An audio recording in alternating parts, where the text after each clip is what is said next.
Bonjour, je m'appelle Soussaba Cissé, réalisatrice de films. Je peux dire que j'ai commencé dans le tas parce que j'ai toujours baigné dans le cinéma, parce que j'ai eu la chance d'avoir un père, un frère, des oncles qui sont dans le cinéma.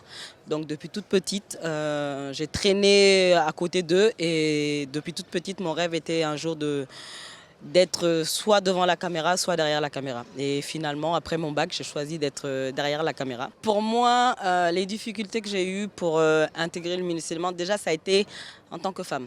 En tant que femme réalisatrice, parce que j'ai été la première femme à réaliser un long métrage fiction au Mali. Déjà, j'étais dans un milieu où c'est que les techniciens et la plupart étaient que des hommes. Même s'il y avait des femmes, souvent c'était au maquillage, au script. Réel, c'était très rare. Je sais qu'en réel, il y en avait des femmes avant moi, bien sûr, qui étaient en documentaire et assistant réel. Mais donc j'étais pas, je ne vais pas dire directement marginalisée, mais j'avais cette complexe d'infériorité par rapport à ça. Au fur du temps, j'ai commencé à m'imposer vis-à-vis de moi-même. Déjà accepter que c'est ce que j'ai choisi, même si c'est un métier d'homme, c'est ce que je veux faire et je vais aller dans ce sens. Après, il y a eu le problème de financement, qui est toujours d'actualité. C'est un problème qui est crucial en Afrique, pour tous les Africains, je pense, pour faire un film. Tu as les idées, tu as les scénarios. Souvent, tu as même des ressources humaines, mais si tu ne peux pas les payer, finalement, ton film n'est pas fait. Les films que j'ai réalisés, comme je disais, j'ai réalisé en 2008 mon premier court-métrage d'école qui s'appelle Sébétan sur les sans-papiers. Après, j'ai fait un court-métrage de 12 minutes sur l'excision. Deux courts-métrages d'ailleurs en 2009 sur l'excision. Après, j'ai fait deux autres courts-métrages sur les enfants talibés. Ça, c'était en 2010. Et 2012, j'ai fait mon premier long métrage Ngounou sur la crise que le Mali traversait en cette période-là. Mon inspiration, je le tire, je ne vais pas aller très loin, de mon père. C'est quelqu'un qui s'est toujours battu pour exister dans ce métier-là, qui s'est toujours battu pour représenter son pays.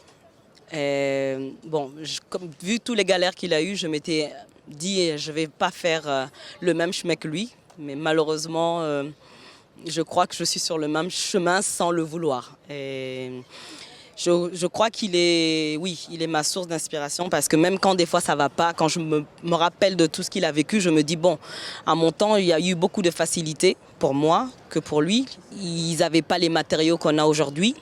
Et aujourd'hui, nous, on a cette facilité, donc je ne peux pas dire quand c'est dur, tiens, je vais baisser les bras parce que c'est dur. Alors qu'eux, ils sont passés par d'autres trucs et en plus, ils se sont battus pour que nous, on ait une certaine aisance aujourd'hui.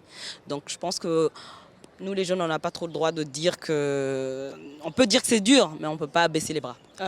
Mes projets, alors actuellement, je suis sur un documentaire qui s'appelle Idjanto, attention.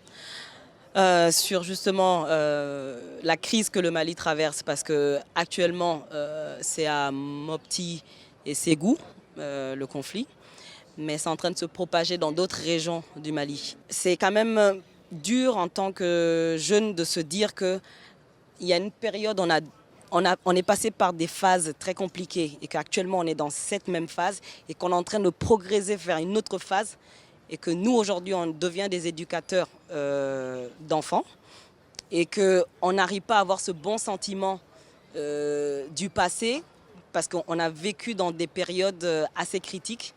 On a juste l'historique du temps où le Mali était prospère, où le Mali était accueillant, où le Mali respirait et appelait le savoir-vivre à tout bout de champ.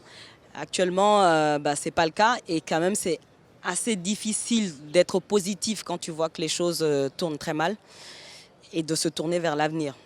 D'où la raison où je suis sur ce documentaire actuellement.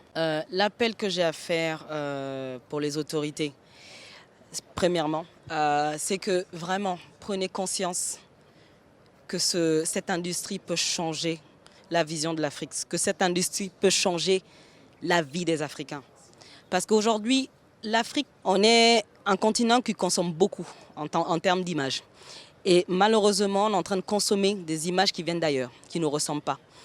Et parce que tout ça vient du manque de confiance et du manque d'intérêt des politiques envers cette industrie-là. Alors que cette industrie peut en elle tout seule prendre une partie du continent, c'est-à-dire des besoins du continent. Et pour l'instant, malheureusement, je pense que les politiques ne voient pas cet intérêt-là. Et je voudrais qu'ils ouvrent les yeux, qu'ils regardent ailleurs, dans les autres continents, ce qui se passe, ce que le cinéma est en train de faire pour ces pays-là, qu'ils essayent d'avoir cette vision pour nous. Nous, aujourd'hui, jeunes qui veulent le faire et jeunes à venir qui veulent le faire. À cause de Dieu qui commence à regarder dans ce sens-là. Pour la jeunesse, les gens qui veulent faire du cinéma, c'est vrai que c'est dur. Hein. De toute façon, on ne commence à rien sans difficulté. Pour moi, quand tu commences dans la difficulté, c'est là que tu as de l'avenir. Ça, c'est ma conviction. Donc, je pense qu'aux jeunes, il ne faut pas, parce qu'ils se disent que c'est très compliqué de faire des films ou qu'on voit les aînés galérer ou les sœurs galérer, que du coup, il ne faut pas rentrer dans ce métier-là. Au contraire, ce métier, c'est un métier de passion. Quand tu aimes ce métier-là, qu'importe les galères, tu le fais avec passion et malgré toutes les difficultés, tu aimes faire ce métier-là. Et je pense qu'il y a des jeunes qui sont dans cette situation-là. N'ayez pas peur, venez. Et on est là, il faut qu'on se partage les savoirs et c'est que comme ça qu'on va y réussir.